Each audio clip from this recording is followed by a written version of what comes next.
on vous donne le micro. Nous allons maintenant évoquer la pêche connectée par deux grands acteurs de leur secteur. Scapèche du groupement Les Mousquetaires, des leaders de la grande distribution, et puis CLS, Elsassure, vous allez nous en parler juste après, donc une filiale du CNES et de CNP, Société Internationale, et notamment on va parler des fameuses balises Argos, dont avait parlé François Ollier tout à l'heure. Je vous laisse la parole, bienvenue. Bonjour à tous, merci de nous recevoir ici. Alors aujourd'hui, on va vous parler un peu de pêche connectée au service de la pêche durable à deux voies. Donc, moi, je m'appelle Pierre Lénard, je travaille pour l'armement Scapèche, qui a été présenté juste avant. Et puis, Elsa Sueur. Oui, bonjour. Moi, je m'occupe du service du support et opération du département de la gestion durable des pêcheries, ACLS. Donc, tous les jours, nous travaillons ensemble avec les gens du métier sur place. Donc, en préambule, rapidement, la Scapèche. Donc, la Scapèche, on est un armement français basé à Lorient. On rayonne dans 4 ports, 3 ports bretons, Douarnenez, le Guilvinec et Lorient. Et puis, le port de la Réunion, on a un de nos navires qui pêche la légine dans les terres australes antarctiques françaises. Et c'est un armement qui est composé de 22 navires. Donc c'est le plus gros armement français en termes de pêche fraîche. Et donc vous imaginez bien que pour 22 navires, il faut les équiper d'un certain nombre de dispositifs embarqués, connectés. Alors comme le présentait dans la présentation précédente, hein, bien évidemment en premier lieu à destination des capitaines, hein, qui sont les premiers concernés et les premiers informés pour pouvoir mener au bien leurs activités de pêche, des marins, notamment pour des sujets d'attractivité du métier. Et puis aujourd'hui, je vais vous parler peut-être un peu plus du prisme de l'armateur, des données dont nous avons besoin et dont nous pourrions peut-être optimiser un petit peu plus l'utilisation. Voilà. Au département de la gestion durable des pêcheries de CLS, nous travaillons sur de la donnée dans 3 grands domaines d'activité. Donc d'abord, c'est une administration raisonnée des pêches, directement en collaboration avec les autorités, en suivant des réglementations. Ensuite, c'est du support à la pêche, avec une aide quotidienne aux pêcheurs, et l'utilisation du matériel de bord embarqué, des logiciels, des balises embarquées. Et ensuite, c'est le développement du suivi de la pêche traditionnelle. Donc, du coup, on va avoir besoin du... Voilà, oui, il arrive, nous y sommes. Donc, on va avancer de plusieurs slides. Donc, ça c'est passé. Non, faut pas. On va faire à la main. On va le faire à la main, c'est Pierre, vous allez nous indiquer. Donc, vous pouvez avancer quelques slides. Encore. C'est bon. Voilà. Juste avant. Ici, celle-là. Donc, aujourd'hui, qu'est-ce que c'est une administration des pêches raisonnées? C'est 4 activités, vraiment. C'est du suivi flotte, d'abord, en déployant des balises VMS sur des navires pour pouvoir les suivre. C'est du suivi des captures avec la norme ERS. C'est aussi la surveillance des actions de pêche avec le développement de la vidéosurveillance à bord. Mais c'est aussi une solution plus globale des centres de visualisation de toutes ces données cartographiées, que l'on appelle des FMC. Donc suivant. Oui, s'il vous plaît. Ok. CLS est aujourd'hui leader mondial des applications spatiales pour la gestion durable des pêches.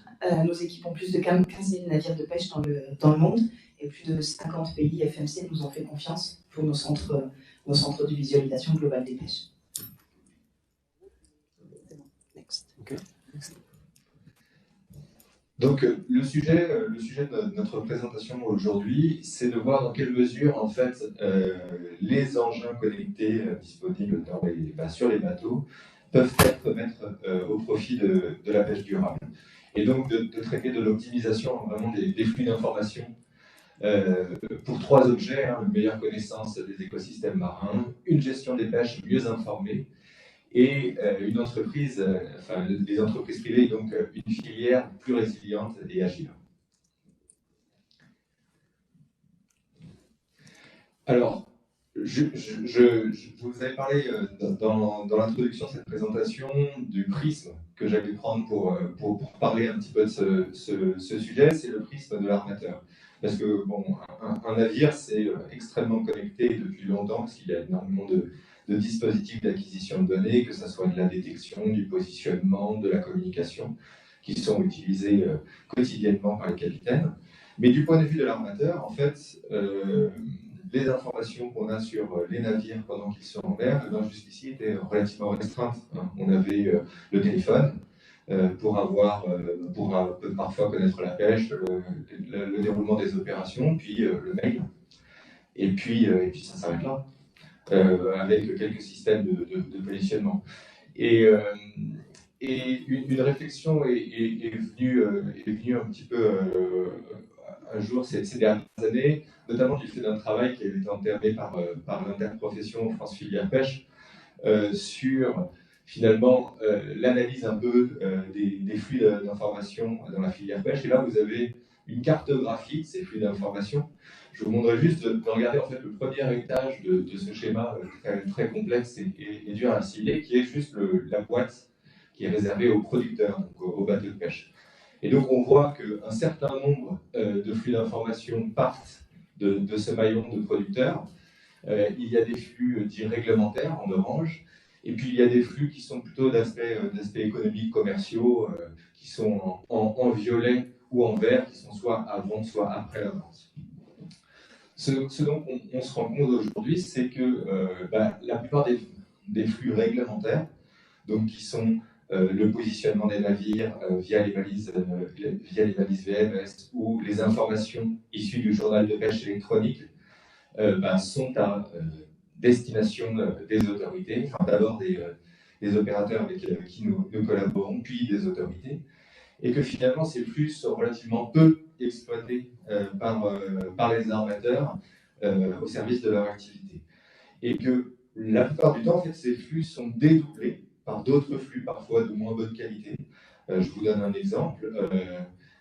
La prévision des apports, jusqu'il y a encore pas longtemps, la façon d'obtenir ce qu'un navire avait été pêché, avait en pêche, en cale, c'était d'appeler. Et donc d'avoir une communication orale avec le patron qui estimait à peu près, ou qui regardait les informations de sa balance. Aujourd'hui, on pourrait,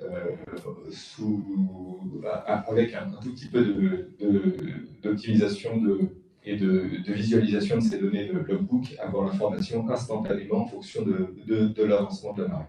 Et on va voir en fait en quoi c'est probablement un enjeu pour les entreprises de pêche et la filière pêche d'une manière générale pour les prochaines années. De notre côté, nous, pour la norme VMS, nous équipons les navires de pêche de notre balise Triton, qui est notre balise la plus robuste. Elle a été conçue spécialement pour les navires de pêche et nous la déployons donc massivement dans le monde pour la norme VMS. En plus du positionnement GPS, la Triton nous sert aussi à transmettre toutes sortes de messages en étant connectés en filaire ou en Bluetooth au logiciel de bord, donc le logbook électronique, des emails ou d'autres types de messages. En France, nous équipons 800 navires de pêche en VMS avec la Triton. Donc, typiquement, la technologie VMS aujourd'hui, c'est une obligation réglementaire d'avoir cette technologie à bord des navires pour des raisons de sécurité et des raisons de contrôle.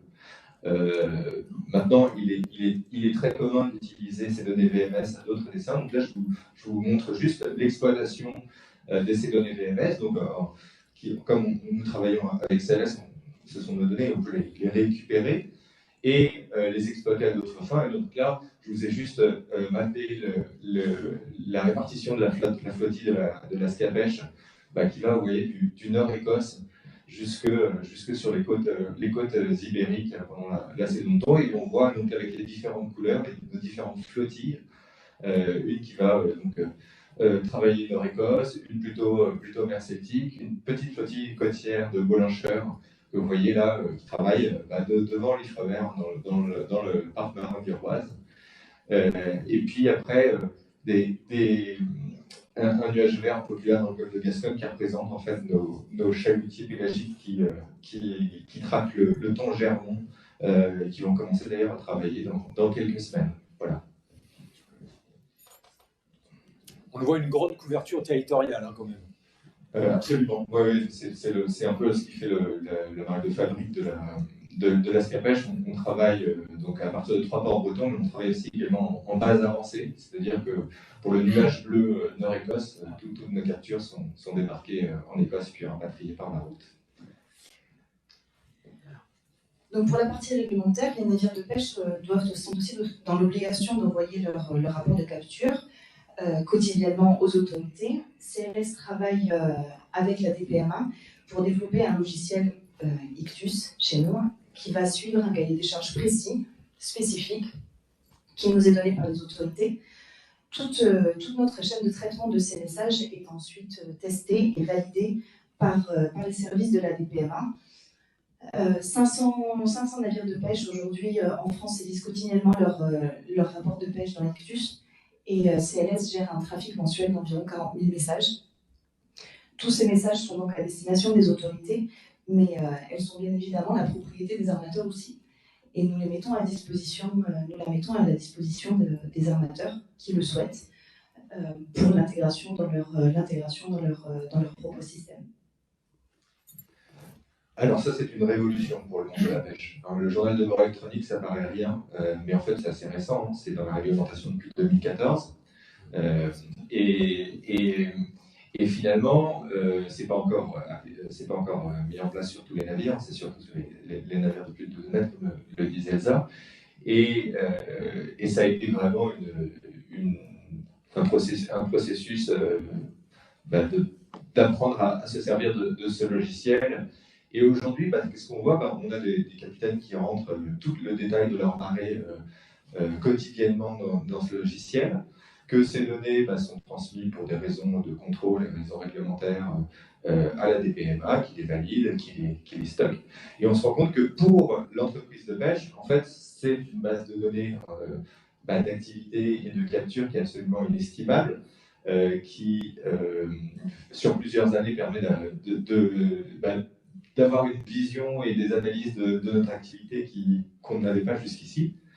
Et donc, le sujet des prochaines années, ça va être de développer des outils qui vont permettre d'explorer et de visualiser un petit peu mieux ces flux de données. Alors là, vous avez une initiative qui a été réalisée par l'organisation de pêcheurs de Bretagne, qui est toute nouvelle, en développement. Pour l'instant, à ma connaissance, il n'y a que la Romance Scapèche qui se sert de cet outil. Et je vous montrerai juste après un petit peu les exemples d'applications qu'on pourrait avoir à l'échelle de l'entreprise de pêche, mais également de la filière pêche.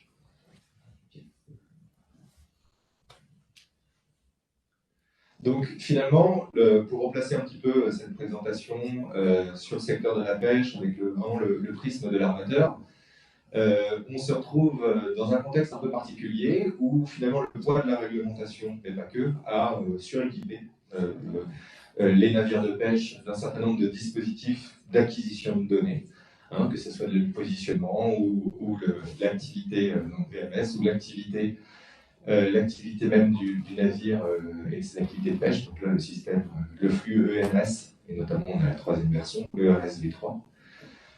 Parallèlement à ça, il est clair et indéniable qu'il y a des nouvelles attentes de la société civile autour de la gestion d'un bien commun, que sont les ressources naturelles marines. On a pu voir avec la première présentation de cette journée.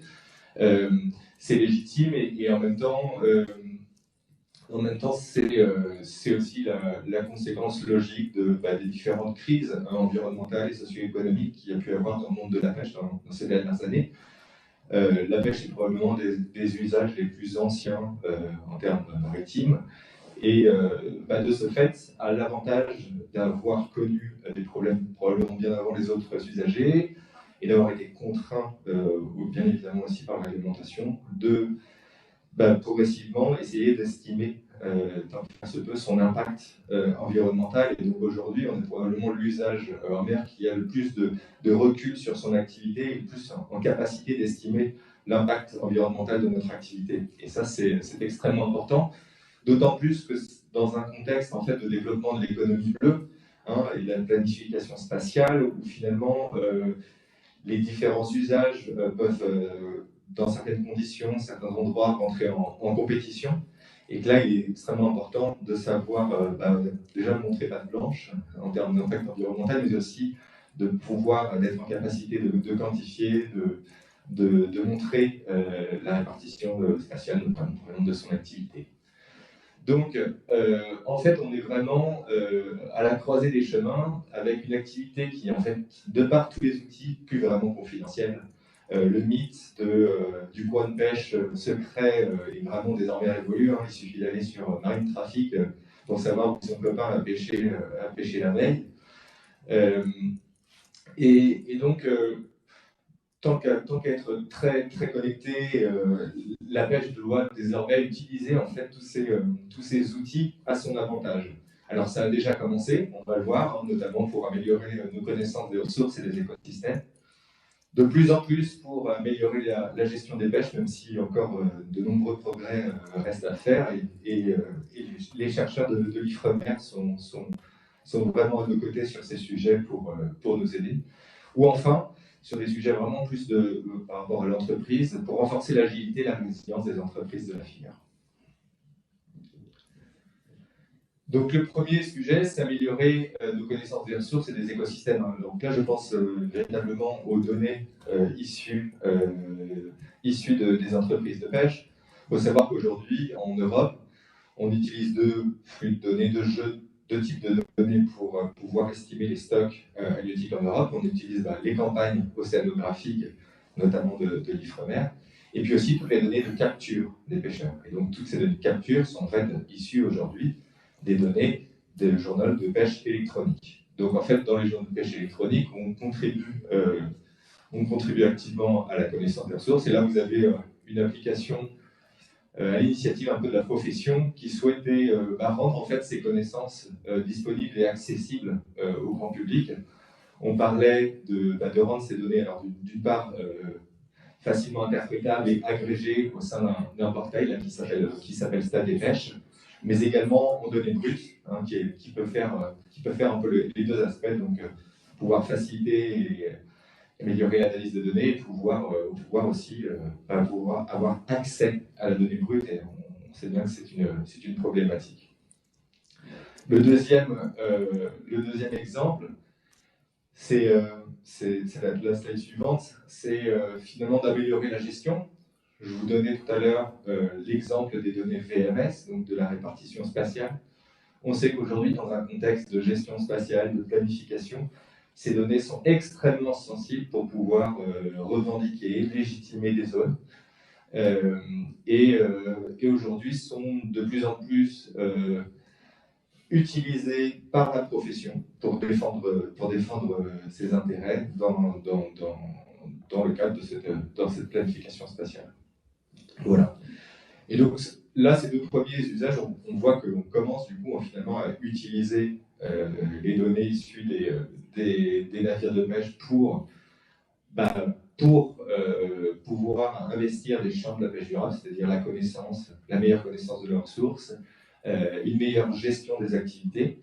Et puis on va le voir dans un troisième exemple, que là peut-être où on a pris un peu plus de retard, c'est dans le pilotage et les stratégies d'exploitation en fait, des entreprises de pêche.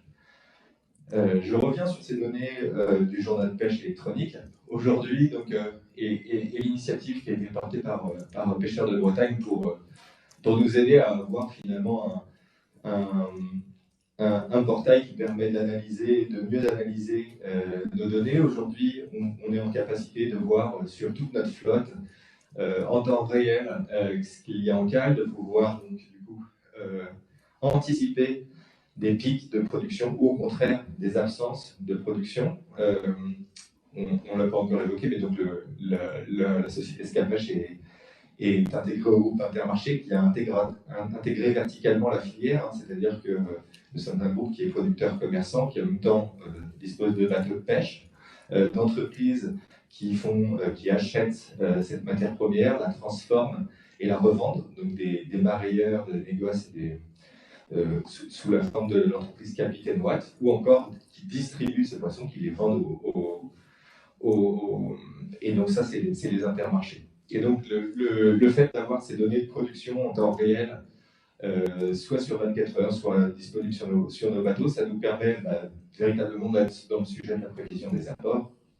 On voit bien qu'à l'échelle d'une filière d'Intermarché, ça fonctionne. Ce sujet est un sujet qui existe depuis 15 à 20 ans dans la filière pêche.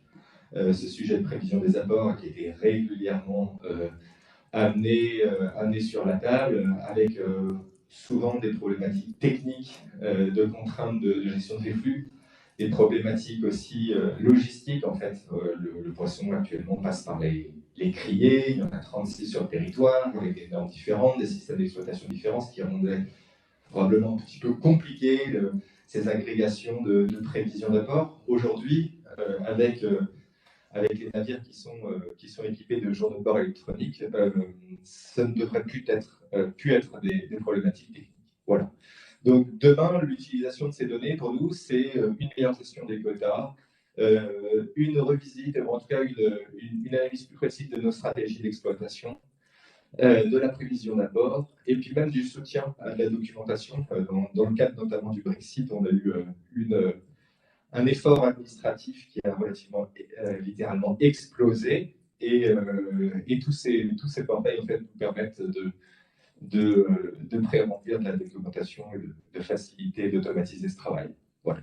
Enfin, il y a évidemment tous les aspects de traçabilité qui sont centraux dans ces flux d'informations, ces flux d'informations qui arrivent vraiment de la base et qui permettent de capitaliser un certain nombre d'informations sur les produits qu'on pêche.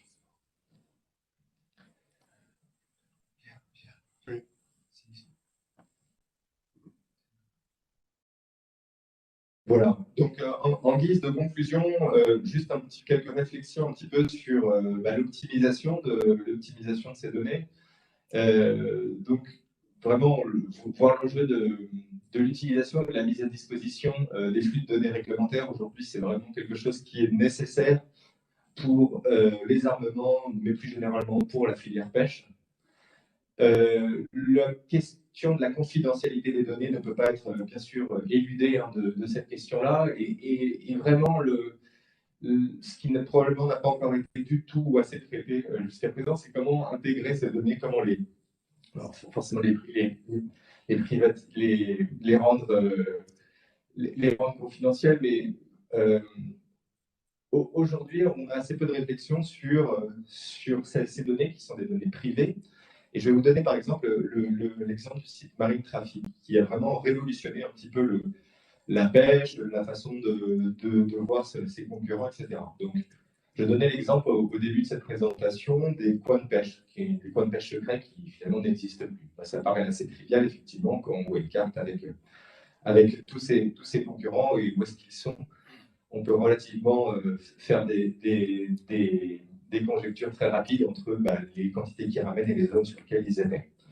Et donc, finalement, ces zones-là n'existent plus. Mais en fait, en allant un peu plus loin, on se rend compte que dans ces données-là, il peut même y avoir des informations qui sont de l'ordre du secret industriel.